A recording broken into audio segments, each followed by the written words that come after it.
Donc le message pour aujourd'hui, c'est le message numéro 10 de la série sur les dons de l'esprit. Et le thème, c'est le don de parler en langue. Le don de parler en langue est listé dans 1 Corinthiens 12 comme une des manifestations de l'esprit. Donc c'est, comme nous avons dit souvent sur les dons spirituels, c'est quelque chose qui est surnaturel. Il ne s'agit pas du tout d'apprendre une langue étrangère ou de quoi que ce soit, ou d'être doué en linguistique. Ça n'a rien à voir, c'est quelque chose de surnaturel qui se produit pour quelqu'un qui est né de nouveau et qui expérimente par le Saint-Esprit une capacité de parler des langues qu'il n'a jamais apprises. Donc pour le message aujourd'hui, je vais aussi me baser, parce que c'est pas la peine de tout refaire ce que d'autres ont fait. Le schéma directeur, ça sera en partie pour ceux qui connaissent le petit livre Pourquoi parler en langue. Il y a une dizaine de points qui nous sont donnés là pour nous encourager à vraiment être enthousiastes de cette capacité que le Seigneur nous a donnée. Mais tout de suite, on pourrait dire, mais attends, est-ce qu'on parle bien de la même chose? Parce qu'ici, nous sommes dans un contexte de dons spirituels, les 9 dons de l'esprit de 1 Corinthiens 12, où nous disons que ce sont des dons qui sont donnés pour l'édification commune, selon la volonté de l'esprit. Or, nous n'allons pas tout refaire aujourd'hui, mais les langues, nous parlons souvent du baptême dans le Saint-Esprit avec un signe initial qui est le parler en d'autres langues. C'est quand l'Esprit de Dieu nous envahit au point qu'on s'abandonne totalement à lui et on voit que dans notre esprit se passe quelque chose, c'est que notre intellect ne contrôle plus tout, mais que nous nous livrons à lui et quelque chose de surnaturel se passe. Il y a maintenant en nous cette source d'eau vive qui jaillit jusque dans la vie éternelle, qui se transforme en fleuve d'eau vive, et il y a quelque chose qui enrichit notre vie spirituelle. Et nous savons, nous, que autant nous pouvons décider de lire la Bible ou de la laisser fermer, autant nous pouvons décider de méditer ou de ne pas méditer, nous pouvons décider de prier ou de ne pas prier, nous pouvons aussi décider de prier dans l'esprit ou ne pas prier dans l'esprit. Donc, ça n'a apparemment rien à voir avec le fait qu'un don spirituel soit distribué selon la volonté de l'Esprit de Dieu. D'accord? Mais nous allons voir pourquoi ces choses sont en rapport. Parce que sinon, quelqu'un pourrait dire, attention, tu n'es pas dans le sujet, ce n'est pas la même chose. On pourrait dire, ce n'est pas la même chose, mais ça a sa même origine, la même source. Et c'est ça qui est important de comprendre pour chacun d'entre nous. Je pense aussi que il y a eu énormément d'attaques, bien sûr, contre le parler en langue, contre le fait que des gens puissent expérimenter le baptême dans le Saint-Esprit, parce que selon la promesse du Seigneur Jésus, où il a dit dans Actes 1:8, vous recevrez une puissance, normalement vous le connaissez par cœur, ce verset, le Saint-Esprit survenant sur vous et vous serez mes témoins. Vous recevrez une puissance, le Saint-Esprit survenant sur vous et vous serez mes témoins. Et juste avant, il avait expliqué au verset 5, car Jean-Baptiste a baptisé d'eau, mais vous, dans peu de jours, vous serez baptisés du Saint-Esprit. Et dans Actes 2:4, il nous est dit, ils furent tous remplis du Saint-Esprit et se mirent à parler en d'autres langues, selon que l'Esprit leur donnait de s'exprimer. Encore une fois, c'est bien quelque chose qui est surnaturel et qui vient de l'Esprit de Dieu. Les mots sont surnaturels. Dans Actes 10, 45, 46, il nous est dit aussi que les gens qui étaient là, les Juifs qui avaient accompagné Pierre dans la maison de Corneille, ils étaient étonnés. Ils furent étonnés de ce que le don du Saint-Esprit était aussi répandu sur les païens, car ils les entendaient parler en langue et glorifier Dieu. Donc il y a là une réalité spirituelle. Dans l'Église, l'exception ne devrait pas être quelques personnes qui parlent en langue. Tiens, c'est bizarre, ils parlent en langue. Mais l'exception, ça devrait être l'inverse, en disant, mais comment se fait-il que dans l'Église, au début, le Saint-Esprit saisissait les gens, il s'abandonnait à l'Esprit de Dieu, des choses surnaturelles se manifestaient, Et il nous est dit qu'ils furent tous remplis du Saint-Esprit, tous. Et là, il est même dit sans exception. Mais quand on dit tous, ce n'était que les 120 qui étaient réunis. Ce n'était que ceux qui avaient persévéré. Parce que juste avant, on nous a dit qu'il y avait 500 personnes qui étaient témoins de la résurrection. Entre la résurrection de Jésus et la Pentecôte, il y avait 500 personnes qui l'avaient vu ressusciter. Mais il n'y avait que 120 qui avaient prié selon l'ordre de Jésus. Restez ici, persévérez. Le Père va vous donner ce qui a été promis. Donc ceux-là l'ont reçu. Donc c'est encore une question de le désirer, avoir soif, le vouloir vraiment.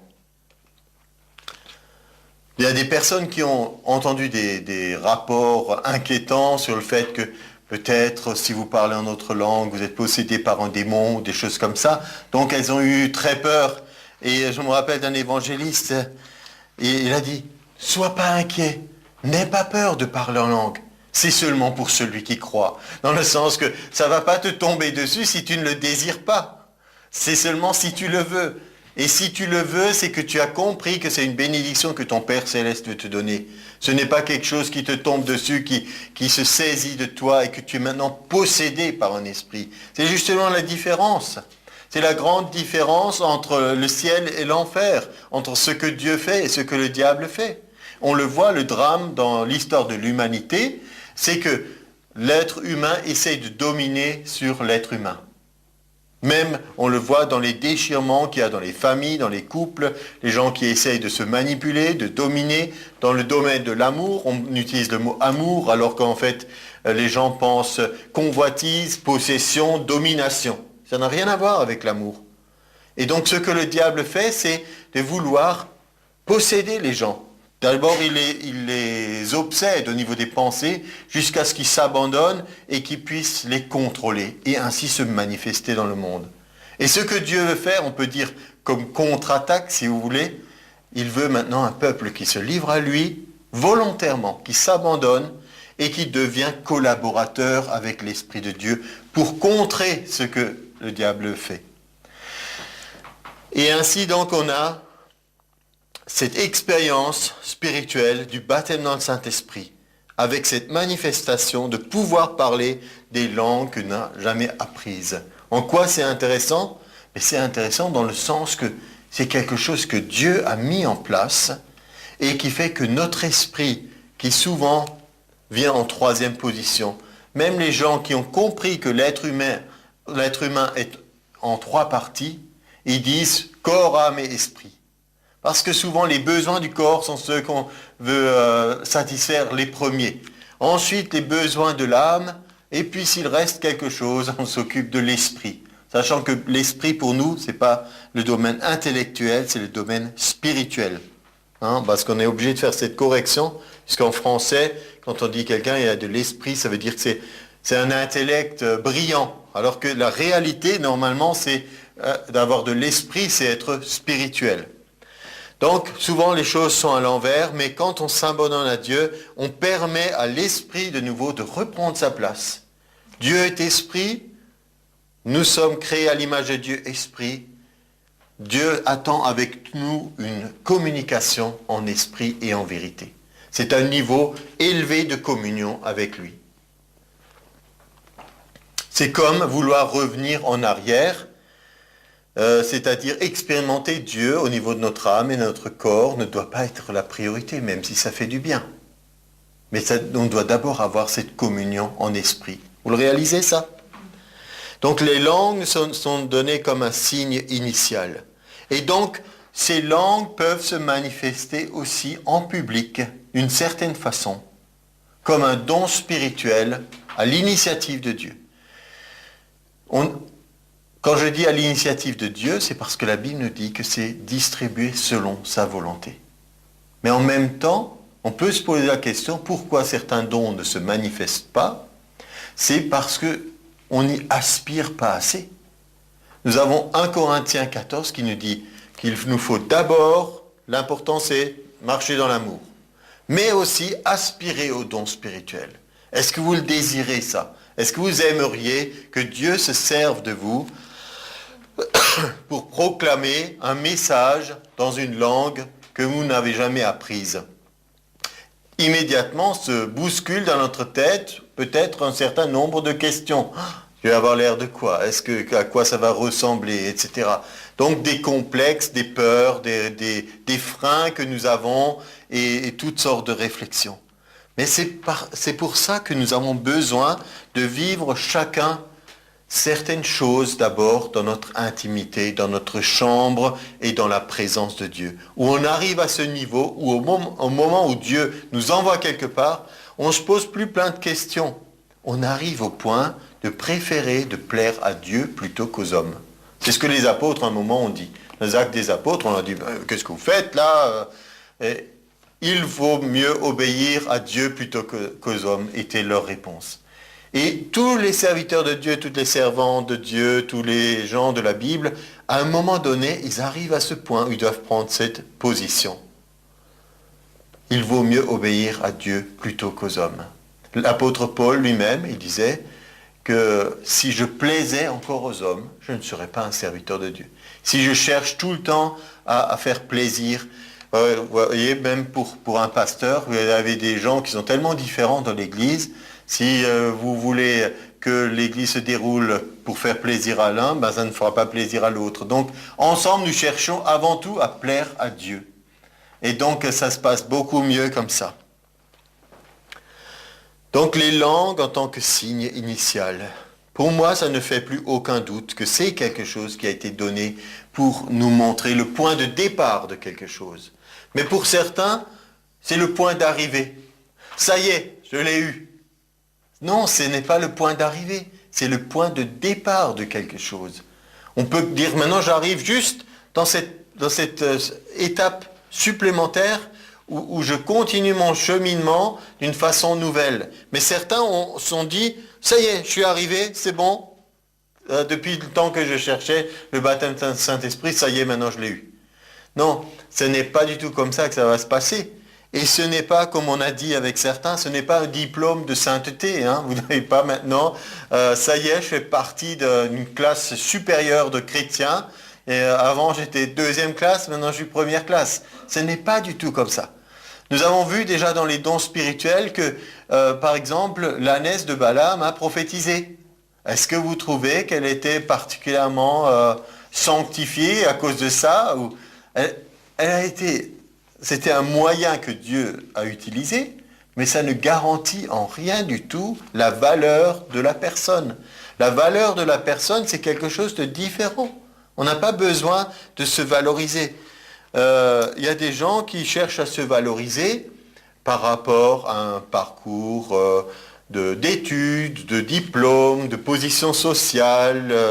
Mais comme on dit dans le proverbe, on dit « l'habit ne fait pas le moine ». On peut se donner plein de choses extérieures, mais ça ne change pas notre valeur.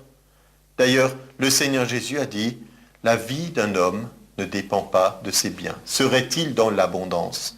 Les biens, ce n'est pas seulement ce que vous avez un compte en banque, mais justement, tout ce que les gens d'habitude listent. Hein. Une bonne façon de voir la prospérité, un de mes amis a dit une fois, on voit la prospérité d'un homme à ses chaussures. Mais c'est vrai que selon votre budget, vous allez acheter des chaussures plus ou moins chères. Hein. Vous n'imagineriez pas peut-être dépenser plusieurs centaines d'euros pour des chaussures. Par contre, si vous êtes très riche et que pour vous, ce n'est pas un problème, si ça vous fait plaisir, vous pouvez aller dans un magasin de luxe et acheter des chaussures. Donc ça c'est juste une comparaison. Mais pour d'autres, ça peut être autre chose. La taille de la maison, le type de voiture qu'on roule, et plein de choses comme ça. Mais les gens font comme ça une évaluation et ça y est, maintenant je suis arrivé à une certaine position. Et Jésus dit tout ça n'a aucune valeur. La vie d'un homme dépend de ce qu'il y a en lui, de ce qu'il est vraiment. Après, si Dieu nous donne des choses par-dessus, tant mieux pour celui qui les a, mais ce n'est pas le plus important. Le plus important, c'est de savoir qui nous sommes en Christ. Alors nous sommes des personnes qui avons rencontré Jésus, il nous a fait cette grâce de nous sauver, de nous faire partie de sa famille, et maintenant on désire plus de Saint-Esprit. Il nous a remplis et nous avons reçu cette capacité. Et mon message n'est pas de dire comment on peut recevoir le baptême dans le Saint-Esprit maintenant, mais focaliser sur ce don extraordinaire de parler en langue. Alors parler en langue, ça permet justement de parler, de notre esprit s'exprime et on va voir un certain nombre de choses pour nous rappeler de parler en langue. Les langues sont un signe initial et le deuxième point, c'est les langues sont pour notre édification spirituelle. 1 Corinthiens 14, 4. J'ai l'impression que pendant que je parle, un certain nombre de personnes qui sont là ou qui m'écoutent, vous êtes très familiers avec ces versets. J'ai presque l'impression de dire, je vais encore leur rappeler ça. Mais nous n'allons pas nous arrêter parce que je dis même pour moi, j'ai besoin constamment de me stimuler de nouveau, de ne pas me laisser aller dans la chair, mais de permettre à l'esprit de rester en première position. Celui qui parle en langue s'édifie lui-même. On ne connaît pas un chrétien qui dit « maintenant je suis trop édifié ». Maintenant j'en peux plus, je suis tellement édifié. Un jour un homme m'a dit, je parlais de notre école biblique, et il a dit « moi je suis saturé de spirituel ». Il venait de faire une formation plus théologique, biblique peut-être, et donc il voulait me dire qu'il en avait trop, il ne pouvait plus. Mais la Bible nous dit que la connaissance enfle, mais l'amour édifie. Se remplir de la tête de choses de Dieu n'est pas forcément édifiant. Et on peut comprendre que les gens, au bout d'un moment, nous on dit ici, ils en est ras-le-bol, saturé, trop, etc. Mais avec Dieu, ça ne se passera jamais. On peut même être convaincu, jamais trop de Dieu dans ma vie. C'est pas possible. Trop de religion, trop de bourrage de crâne intellectuel, de théologie, dans le sens négatif. Ça, c'est possible, mais pas trop du Saint-Esprit. Ce n'est pas possible, ce n'est pas possible. Donc, quand on sait aussi que nous sommes des êtres vivants, on ne vit pas sur des réserves de hier. Bien sûr, on sait que l'être humain, il peut survivre un petit moment sans manger ou même un tout petit moment sans boire, c'est possible. Mais au bout d'un moment, notre corps a besoin d'être renouvelé. Et notre esprit aussi. On ne vit pas sur des réserves. La foi est. Elle est au présent. Je ne vis pas sur la foi de hier. Elle est passée, elle ne sert plus à rien du tout. Elle a produit ce qu'elle a produit, mais maintenant, j'ai besoin d'être édifié sur aujourd'hui de nouveau. Tout fraîchement. Et Dieu est celui qui fait toutes choses nouvelles. Une nouvelle journée, ça veut dire des nouvelles possibilités. Ça veut dire que je dois de nouveau me mettre en position de vivre cette journée avec Dieu, de recevoir de lui. J'oublie ce qui est en arrière, je fais une seule chose, je cours vers l'avant, je vis dans la journée d'aujourd'hui que Dieu m'a donnée. Peut-être Jésus revient bientôt, mais je vis aujourd'hui. Je ne vis pas dans la projection maintenant d'une date précise ou de quoi que ce soit. Donc, je veux être édifié aujourd'hui. J'accepte et je crois selon la parole de Dieu que c'est une bonne chose pour moi de parler en langue, de prier en langue. Mais maintenant, il nous faut aussi être focalisé. Des fois, je crois on part dans plusieurs directions, mais on doit être focalisé dans ce qu'on fait aussi. Vous pouvez, on a dit, une ânesse à prophétiser, vous pouvez faire du bruit avec votre bouche, même faire un semblant de parler en langue, sans qu'il y ait vraiment cette énergie et cette puissance de Dieu qui se manifeste. Comment est-ce possible ? Eh bien, la Bible dit, dans 1 Corinthiens 13, « Quand je parlerai, au conditionnel, les langues des hommes et des anges, si je n'ai pas l'amour, je suis un airain qui résonne, une cymbale qui retentit. » Un airain, ça voulait dire une sorte de trompette, cymbale, on comprend. C'est la forme du cercle qu'on frappe. Donc c'est juste un bruit. On doit être plus que des gens qui faisons du bruit. Comme j'ai dit, des fois, il y avait du discrédit sur certaines manifestations spirituelles, parce qu'il y a des gens qui se prétendaient des gens très spirituels, supérieurs à d'autres, qui faisaient du bruit, et en même temps leur vie à côté était une catastrophe. Ils ne manifestaient pas le fruit de l'esprit, ils avaient une attitude vraiment qui n'était pas à la gloire de Dieu. Il y a une expression dans la Bible aussi concernant ceux qui sont appelés à servir Dieu. Il dit qu'ils aient un bon témoignage des gens du dehors.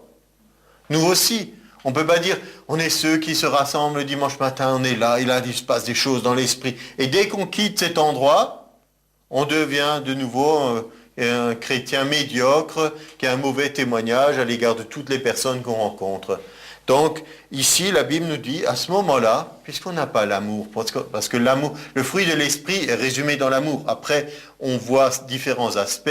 La bonté, la douceur, la patience ne sont que des expressions de l'amour. Si on n'a pas ça, alors on est juste des gens qui faisons du bruit. Et du bruit, on en a assez dans notre monde. On n'a pas besoin de plus de bruit encore. Mais nous avons besoin de réaliser qu'il y a quelque chose qui est plus que ça. Plus que du bruit, c'est quelque chose qui édifie, qui construit notre être spirituel, qui le fortifie et qui va, avec cette expression moderne, qui va le booster, qui va permettre que cette puissance de Dieu va se manifester en nous et au travers de nous. Éphésiens 3,20 dit « Dieu peut, par la puissance qui agit en nous, faire infiniment au-delà de tout ce que nous demandons ou pensons. » Il peut le faire. Mais donc, ne nous trompons pas nous-mêmes. La Bible pose la question, un homme trompe-t-il Dieu? Réponse? Non. Personne ne peut tromper Dieu. Et vous voulez, mais la phrase suivante c'est, mais vous me trompez, mais ce n'est pas réellement, vous arrivez à me duper. C'est pas ça que Dieu dit, mais vous vous trompez vous-même en fait. Vous êtes en train de vous priver. Si vous faites semblant d'être spirituel, vous croyez que ça va impressionner le Seigneur? Il va dire, oh là là, qu'est-ce qu'ils sont spirituels, ils parlent en langue. Mais non, la Bible nous répond là, elle dit, non, ils font juste du bruit. Mais il n'y a pas l'amour, ça n'impressionne personne, surtout pas Dieu. La Bible nous dit aussi dans Jacques 1 que nous avons comme un miroir devant nos yeux. Je ne sais pas si vous avez, tous les matins, vous regardez le miroir, mais si un jour vous partez sans vous être regardé dans le miroir, peut-être l'allure que vous aurez, nous on pense souvent à la coiffure ou d'autres choses, mais on peut avoir une drôle d'allure et ne pas être prêt à sortir de notre maison, rencontrer d'autres personnes. Mais donc la Bible nous dit que nous avons comme un miroir pour regarder ce que nous sommes. C'est dans Jacques 1. Il nous est dit, si quelqu'un écoute la parole, ne la met pas en pratique, il est semblable à un homme qui regarde dans un miroir son visage naturel et qui, après s'être regardé, s'en va et oublie aussitôt comment il était. Donc lorsque nous approchons de la parole de Dieu, c'est un miroir pour nous. Il y a certaines choses qui nous sont dites, et si tout de suite on s'en écarte et on oublie, alors ça ne sert à rien. Elle est là pour nous montrer, tiens, il y a des choses qui ne vont pas. Les choses qui ne vont pas, par exemple, c'est faire du bruit sans manifester l'amour. Mais nous croyons maintenant que si nous focalisons, nous disons, oui, je suis là pour une raison bien précise, ce que je vais faire, si je décide, je vais m'édifier aujourd'hui en parlant langue, si je décide de le faire, je vais y mettre quoi? Tout mon cœur, toute ma force, toute ma pensée. C'est le principe de base de la parole de Dieu. Jésus avait posé cette question à un homme et dit, quel est le plus grand de tous les commandements? Quel est le plus grand de tous les commandements? Et il avait répondu ce que tout Israël normalement devait savoir. Moi j'ai même un titre à Deutéronome 6. Vous vous rendez compte? Nous sommes des chrétiens de la Nouvelle Alliance et qu'est-ce que nous faisons ce matin? On regarde dans le livre de la loi, dans Deutéronome 6, pour y trouver l'essence de ce que nous voulons vivre. Qu'est-ce qui est Deutéronome 6? Mais j'ai même un petit titre qui s'appelle « Données essentielles de la loi ». Donner l'essentiel de la loi est dans verset 4. « Écoute Israël », on peut dire « Écoute peuple de Dieu, toi le chrétien, l'Éternel, notre Dieu, est le seul éternel.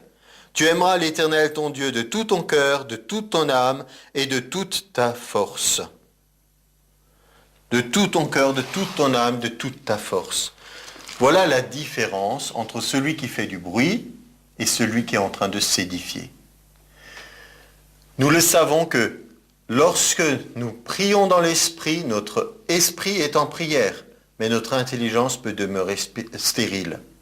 Mais vous remarquez bien que si nous sommes en prière, que notre esprit prie, mais que notre intelligence est en train de vadrouiller dans toutes sortes de différentes directions, de penser qu'est-ce que je vais manger à midi, qu'est-ce que je vais faire demain, etc., la prière dans l'esprit, elle perd de sa force, elle perd de sa puissance. Donc il y a un moment aussi où il nous faut mettre, on a dit, toute notre pensée, toute notre force, tout notre cœur dans ce que nous faisons.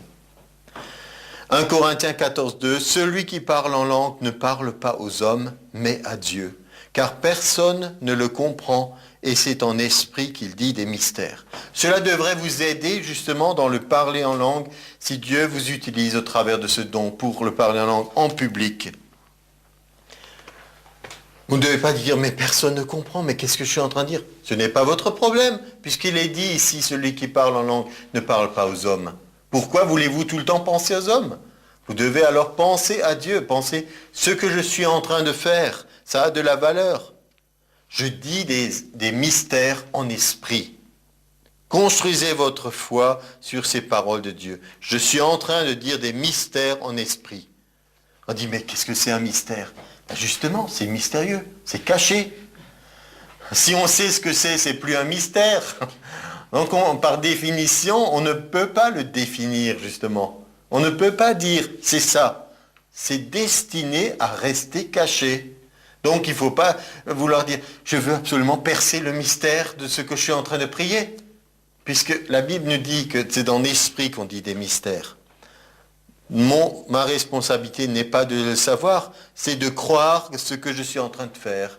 Si je fais ces choses dans l'ordre dans lequel j'ai dit, ajuster, marcher dans l'amour, y mettre sa pensée, son cœur, sa force. 1 Corinthiens 14, 14, que j'ai déjà cité, mais je vous montrerai où c'est exactement. Si je prie en langue, mon esprit est en prière. Mon intelligence demeure stérile. Je ne suis pas en train de l'élaborer avec ma tête, ça ne provient pas de moi. Vous savez, je suis persuadé qu'il y a des prières où peut-être il y a des fautes de grammaire, peut-être elles ne sont pas très bien élaborées, mais elles sont agréables à Dieu. Et d'autres prières, vous arrivez dans une église, oh, quelle belle prière, mais c'est des choses qui sont des redites, qu'on a déjà entendues, qu'on a fabriquées en collant bout à bout des morceaux de Bible, et ça semble très joli, mais est-ce que Dieu les entend? Vous voyez, je ne dis pas qu'il ne faut pas faire des belles prières, mais l'important, ce n'est pas la façon dont je l'entends. L'important, c'est d'où ça procède, d'où ça vient, qu'est-ce que ça produit. Donc, mon intelligence peut des fois demeurer stérile parce que ça ne vient pas de ma tête, ça vient de mon cœur. Mon esprit est en prière. Numéro 3. Le parler en langue nous rappelle la présence de l'Esprit Saint en nous. Jean 14, 16, 17. Et moi je prierai le Père, il vous donnera un autre consolateur, afin qu'il demeure éternellement avec vous. L'Esprit de vérité que le monde ne peut recevoir parce qu'il ne le voit pas et ne le connaît pas. Mais vous, vous le connaissez car il demeure avec vous et il sera en vous. Il y a des gens qui sont un peu confus de où est l'Esprit de Dieu. L'Esprit de Dieu, il est partout. Vous ne pouvez pas le dire, il est là, je l'ai vu, ça y est. Quand ils ont vu l'Esprit de Dieu descendre comme une colombe, après on a eu ce symbole de la colombe partout. Et quelqu'un a eu cette expression un jour, il a dit non, le Saint-Esprit n'est pas un oiseau. Vous savez qu'il y a même eu un moment des gens qui étaient des charlatans dont l'esprit faisait semblant que des choses soient spirituelles. Par exemple, qu'il y ait de l'huile qui coule. Et puis, alors ils disaient tous baisser la tête. Et puis, pendant qu'ils faisaient la prière vite, ils cherchaient un peu d'huile sous le pupitre. Et tout à coup, il y avait de l'huile sur les mains. Et donc, un serviteur de Dieu que je connais qui était assis là, il dit, est-ce que vous avez vu ça? Il dit, oui, j'ai vu. J'ai vu le truc, ce que vous avez fait. Et donc, comme un mauvais truc d'un mauvais magicien. Mais ce n'est pas ça, la manifestation de l'Esprit de Dieu. Et à un autre moment, il y en a un il y avait des plumes sous l'estrade. Et donc, il jetait des plumes qui voletaient, et puis alors il disait, le Saint-Esprit est passé. Mais ici, nous sommes en train de rire ou de secouer la tête, mais ça, des millions de gens sont bernés par ces stupidités spirituelles. Et il faut avoir le courage de rejeter toutes ces choses et de chercher ce qui est vrai. Et la réalité, c'est la présence du Saint-Esprit en nous, sur nous, partout autour de nous. Et que son nom, c'est le Saint-Esprit. Esprit saint, sainteté, différent de nous. Et que quand on parle en langue, on dit, je ne suis pas en train de faire du bruit. Je sais que devant Dieu, je ne peux pas paraître spirituel si je ne le suis pas. Si je ne marche pas dans l'amour, eh bien ça se voit aussi. Et donc, je suis conscient de sa présence en moi. Je suis conscient de sa présence en moi et ça doit m'amener à désirer lui plaire davantage, être attentif à la façon dont je mène ma vie. Donc ça a de l'importance, ça a un impact. Et aussi, lorsque je parle en langue, je ne vais pas faire fabriquer un message en langue dans l'assemblée pour épater tout le monde. Oh, vous avez entendu?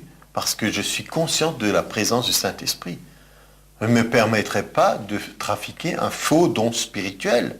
Je ne sais pas si les gens se réalisent à quel point ils jouent avec le feu, dans le mauvais sens du terme, en fabriquant des faux dons spirituels, en paraissant des choses qu'ils ne sont pas.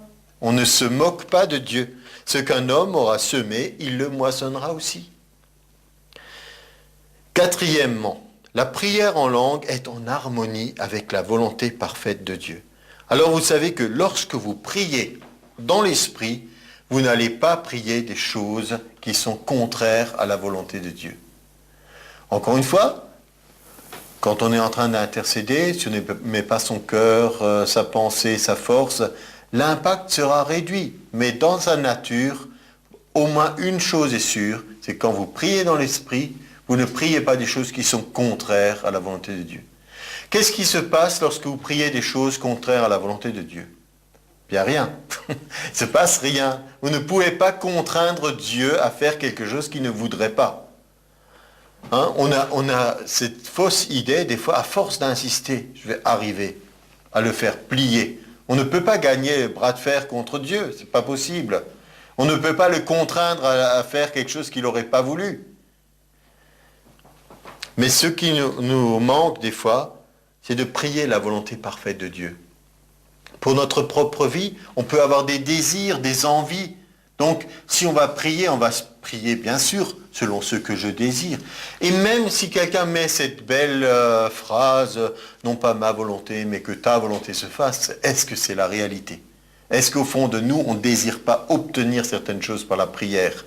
Donc, c'est normal, c'est naturel, mais nous voulons dépasser le naturel parce que des fois, ce que nous demandons n'est pas le meilleur de Dieu pour nous ou pour quelqu'un pour qui on prie. Notre fille maintenant est loin d'ici, donc notre désir naturel, c'est de dire Seigneur, dirige-la et surtout dirige-la pour qu'elle revienne près de nous. Comme ça, nous aurons nouveau sac. Mais ce n'est pas forcément parce que ça nous ferait plaisir qu'elle soit tout près de nous que ce serait forcément la volonté parfaite de Dieu pour sa vie. Donc nous devons apprendre à prier les choses qui sont justes, ce que Dieu a prévu pour elle. C'est un exemple concret, mais où nous pouvons nous y retrouver tous. Romains 8, 26, 27 nous dit « L'Esprit nous aide dans notre faiblesse. Il faut toujours être prêt. Non pas tout le temps à confesser nos faiblesses. Je suis faible, je suis nul, je ne suis pas grand-chose, etc. C'est pas ça que nous disons. Mais confesser notre faiblesse dans le sens « Je suis dépendant de Dieu. J'ai besoin de sa force. J'ai besoin qu'il m'aide et qu'il m'assiste. » D'accord? Vous comprenez la nuance? Nous ne savons pas ce qu'il convient de demander dans nos prières, dans le sens de ce que j'ai dit. Nous savons ce que nous désirons, mais l'Esprit lui-même intercède par des soupirs inexprimables. On a besoin de se soupirer de temps en temps. J'ai lu quelque part qu'un soupir, c'était comme de faire reset pour notre corps. Vous savez ce que c'est? Reset, c'est ce terme anglais qui nous permet de réinitialiser un appareil électronique, ordinateur ou autre chose. On réinitialise. Voilà, je donne des explications, c'est pas évident, mais Et donc un soupir, c'est comme, il y a quelque chose qui se relâche en nous, quelque chose qui, on est peut-être tendu par quelque chose, et que Dieu a prévu un moyen naturel, c'est simplement de soupirer. Donc allez-y, soupirez de temps en temps. En fait, c'est un exercice respiratoire déjà tout simple. On n'a pas besoin de partir dans l'occulte avec toutes les techniques mélangées de religion orientale, de décontraction, mais simplement de dire, il y a un moment où on a besoin de soupirer. Et là, l'Esprit, il nous est dit, il intercède par des soupirs. Un soupir, c'est quelque chose qui est au plus profond de nous. Inexprimable, ça veut dire qu'on n'arrive pas bien à tout définir. Et la prière dans l'esprit, on ne peut pas l'exprimer. Bien sûr, on peut entendre des bruits, des syllabes, des sons, ça on peut l'exprimer. Mais on ne peut pas l'exprimer dans le sens de l'expliquer en détail. Comme lorsque l'apôtre Paul a dit « J'étais au ciel, je suis revenu », mais je ne peux même pas trouver des mots humains pour dire exactement ce que j'ai vu. Tellement c'était... Voilà, alors on n'a plus de mots, c'est ça l'idée. Il y a des choses tellement profondes en nous. La Bible nous dit, qui peut sonder les profondeurs de Dieu si ce n'est l'Esprit de Dieu? Et qui peut sonder les profondeurs de l'homme si ce n'est l'Esprit de l'homme qui est au fond de lui? Et nous, on est souvent en surface. Pour beaucoup de choses, on est constamment sur le dessus. On parle des fois aussi du vernis, on essaie juste l'apparence, la surface. Tout dans notre société dans laquelle nous vivons actuellement, et il y a une tendance mondiale, tout est vers l'apparence, la surface, tout ce qui est visuel, l'image que je vais donner, toujours l'image. Mais Dieu nous apprend à aller dans les profondeurs, où il y a des choses qui se passent, des profondeurs selon Dieu. L'Esprit lui-même intercède. Donc il y a une intercession, il y a une prière, ça a de la valeur. Celui qui sonde les cœurs, connaît la pensée de l'Esprit, parce que c'est selon Dieu qu'il intercède en faveur des saints. Et quand Dieu prie pour quelqu'un au travers de vous, il ne va pas prier selon vos critères, justement, qui pourraient être entachés d'émotions, de sentimentalisme, de tous nos désirs, de toutes nos réflexions, de ce qui serait bon pour les autres, mais Dieu sait mieux. D'accord? Il sait mieux.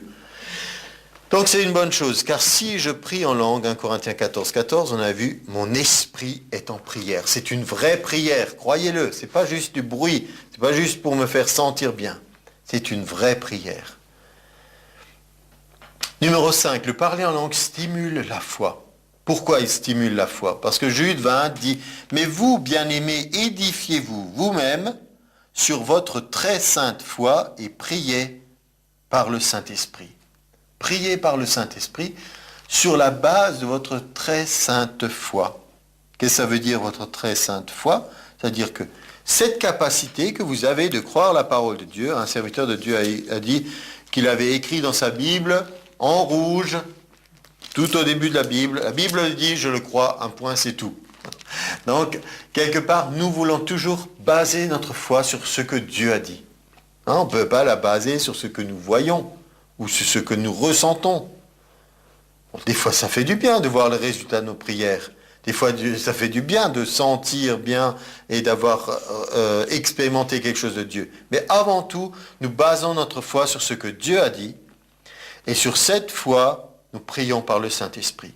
Donc, rien que le fait de parler en langue stimule notre foi. Pourquoi? Parce que vous avez décidé, vous, de prier quelque chose, ou quelqu'un, un simple auditeur ou quelqu'un du dehors viendra, qu'est-ce que tu es en train de faire là? Mais ça sert à quelque chose. Tu n'es pas en train de devenir un peu fou. Donc toutes ces objections et réflexions nous obligent à dire non, je ne suis pas fou.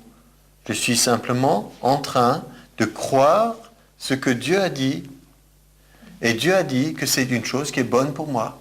Et Dieu a dit que c'est une chose qui m'édifie. Et Dieu a dit que c'est quelque chose qui stimule ma foi. Donc, je le fais sur cette base et pas sur la base de réflexion et de je ne sais quoi. Numéro 6, le parler en langue nous donne la possibilité d'échapper à la corruption de ce monde.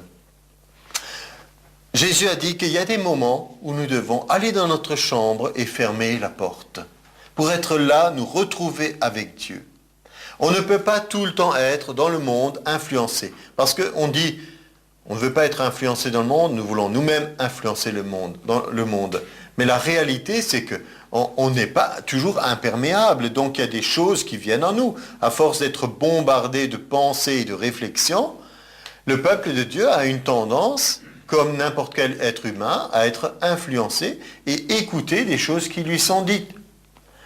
Donc, que se passe-t-il? On a besoin aussi d'être avec soi-même et Dieu. Même, je ne parle pas d'être avec soi-même et Dieu maintenant, seul dans votre chambre, dans vos activités.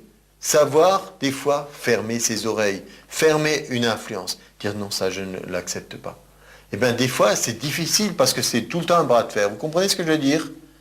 Des pensées veulent venir, etc. Donc, vous pouvez lutter en disant non, non, non, il ne faut pas que je pense ci, il ne faut pas que je pense ça, il faut que je résiste, etc. Vous savez que toute la publicité est basée sur le fait que nous puissions céder à toutes les tentations qui existent. Donc, on utilise tous les aspects de l'âme humaine pour attiser les convoitises. Mais ici, dans la Bible, il y a un verset qui nous dit, dans 1 Corinthiens 14, 28, que s'il n'y a pas d'interprète pour ce don public du parler en langue, qu'on se taise dans l'Église. Donc on ne parle pas à haute voix, mais qu'on se parle à soi-même et à Dieu. Donc il nous montre là un endroit qui est en vous, où vous parlez à vous-même et à Dieu. Comment vous faites ça? Parler à vous-même et à Dieu. Vous pouvez le murmurer discrètement. Ou en vous, vous priez pour maintenir cette stimulation spirituelle où vous sentez que vous êtes en communion avec Dieu. Tout ce que nous avons vu, je suis rempli du Saint-Esprit. Je manifeste ce baptême dans le Saint-Esprit où l'Esprit de Dieu m'envahit. Je suis en train de m'édifier. Le Saint-Esprit est en moi. Je prie selon la volonté parfaite de Dieu. Je stimule ma foi par le parler en langue. Vous voyez? Et ça, c'est des choses qui habitent votre esprit pendant que vous le faites. Alors la corruption du monde, qu'est-ce qu'elle fait? Elle pénètre beaucoup moins. Parce qu'il y a la vieille expression qui dit on ne peut plus rien mettre dans une coupe qui est pleine. Elle est déjà pleine. Mais quand il y a du vide, on dit des fois la nature a horreur du vide. Il y a quelque chose qui veut remplir. Donc la meilleure façon de résister à la corruption du monde, c'est d'être rempli. On ne peut plus rien y mettre, c'est déjà rempli par Dieu. Mais si vous essayez de chasser ce qui veut venir alors que c'est vide à l'intérieur, le Seigneur Jésus a dit, si un démon est chassé et qui veut revenir, mais que la maison est vide, il revient et la situation est pire qu'avant. Donc il faut que la maison que nous sommes soit habitée. Une habitation de Dieu en esprit. Nous sommes le temple de Dieu. Ça prend tout son sens quand on y pense. Ce n'est pas juste une belle expression, « Ah, je suis le temple du Saint-Esprit ». Non. La prière en langue numéro 7 nous permet de prier pour des choses inconnues. Donc encore une fois, l'autre dimension de Romains 8, 26, d'abord on avait vu le côté prier en harmonie avec la volonté de Dieu. Là c'est plutôt se mettre à la disposition de Dieu pour prier des choses inconnues. Des fois quand on veut intercéder, il y a besoin de beaucoup de prières. John Wesley a dit, il est persuadé que rien sur terre ne se fait sans que ça ait été prié d'abord. Vous imaginez? Rien ne se fait que ça n'a été prié d'abord. Donc il faut qu'il y ait des prières qui montent par Dieu pour que Dieu ait légalement le droit d'agir dans ce monde. Il avait donné la gestion de la planète Terre à l'homme, l'être humain, qui s'est laissé berner par le diable. Il lui a cédé la domination de la planète Terre, c'est pourquoi nous voyons dans l'état dans lequel elle est. Et maintenant, Dieu veut reprendre le contrôle, on peut dire, de la planète Terre, mais au travers de l'Église que nous sommes. Et pas en s'imposant, en disant « poussez-vous, je vais remettre de l'ordre ». Donc, il cherche à collaborer avec nous. Et nous pouvons prier pour des choses inconnues. Donc je disais, quand il y a besoin d'intercession, des fois on dit, il y a un tel, des missionnaires, des gens, des situations, des projets, il faut prier tout ça, on fait des listes de prières, on cherche à élaborer quelles sont les choses. Je ne suis pas du tout contre tout ça. Mais il y a des choses où il nous faut simplement se dire, moi je ne sais pas quel est le besoin le plus important de cette situation, mais je prie. Et donc, à un moment donné, j'ai peut-être prié tout ce que je sais prier en français ou en anglais ou dans d'autres langues. Alors, des langues inconnues viennent nous aider pour des choses inconnues. Et une fois de plus, on y met notre foi. On croit que ça a réellement un impact. Numéro 8, la prière en langue nous rafraîchit spirituellement. Jérémie, chapitre numéro, on va regarder, 15, je crois.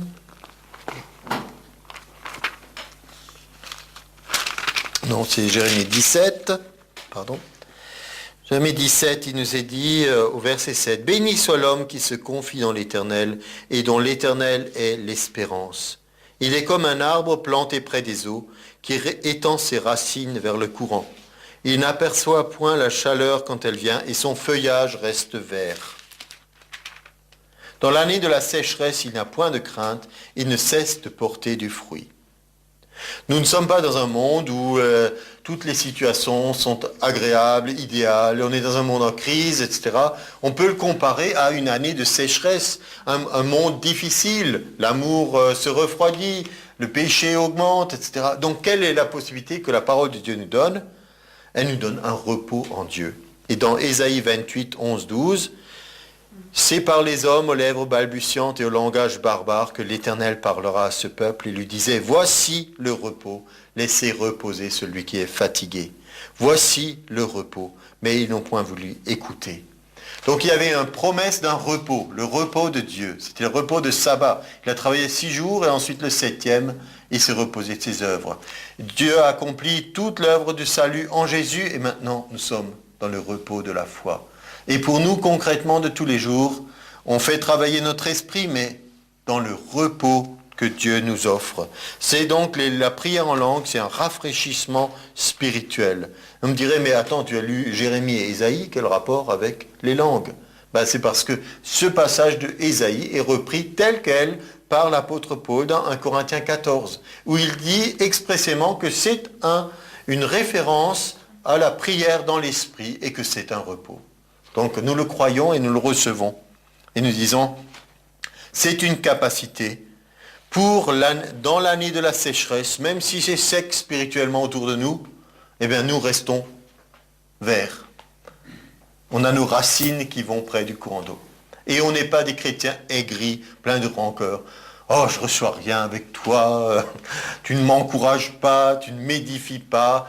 Eh bien, parce qu'on apprend nous-mêmes à être une source de bénédiction. Oui, peut-être l'autre n'a rien, justement. Il connaît des difficultés, il passe par une période difficile. Et moi, j'aimerais encore lui tirer un peu le peu d'énergie qui reste en lui.